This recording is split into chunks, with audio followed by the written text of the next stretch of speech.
ورحمة الله وبركاته. من بعد ما وجدنا العقدة ديال بديل اللوز، دابا غنوجدو العجين ديالها. عندي هنا 500 غرام ديال الطحين، درت فيه قبيصة ديال الملح، عندي هنا معلقة ديال الزيت كبيرة،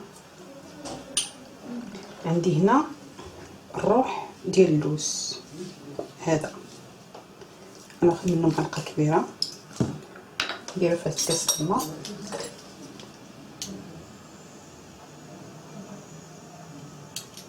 كيف كتشوفوا معايا تقريبا معلقة كبيرة.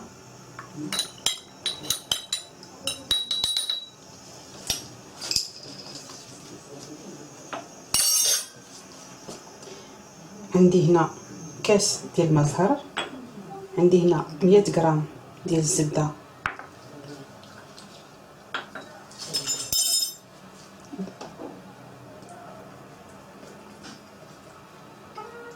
هاد الزبدة حطيتها في ماء دافئ حتى ولات هكا. يستحسن اننا ما ندوبوش مباشرة فوق على النار. عندي هنا السنيده ندير 2 معالق كتشوفوا معايا.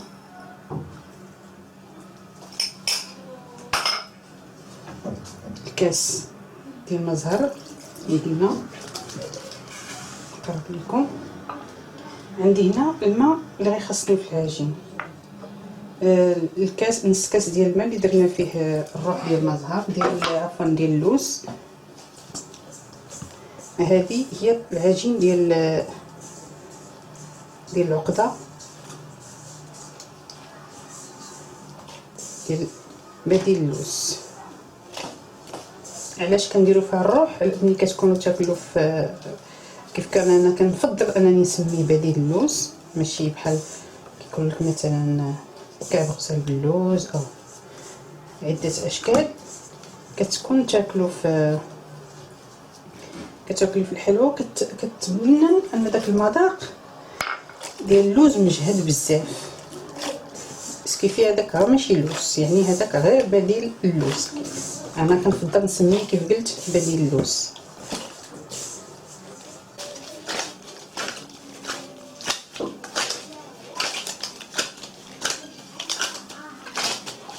كتشوفوا يعني خصو يكون قاصح.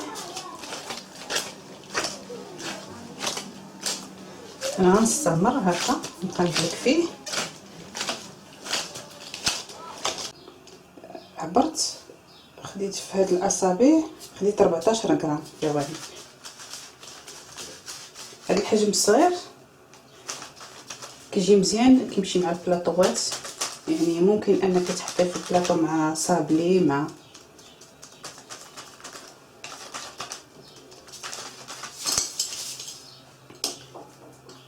نقدروا نسميوه بيستيج لانه صغير. نعاود نخدمها هنا باش تشوفوا معايا. كتشوفوا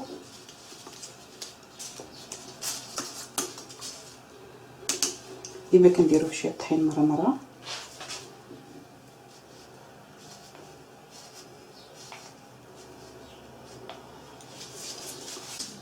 من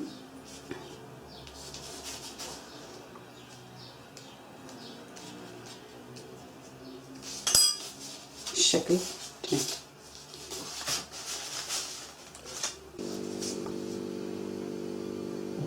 انتهيت من التشكيل ديال الكعب، نتركوه ينشف واحد ساعتين حتى 3 سوايع، من بعد نتلاقاو ملي ندخلوا الفرن ان شاء الله.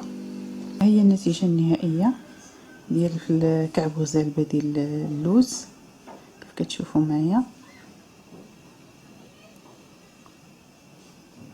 هو هذا.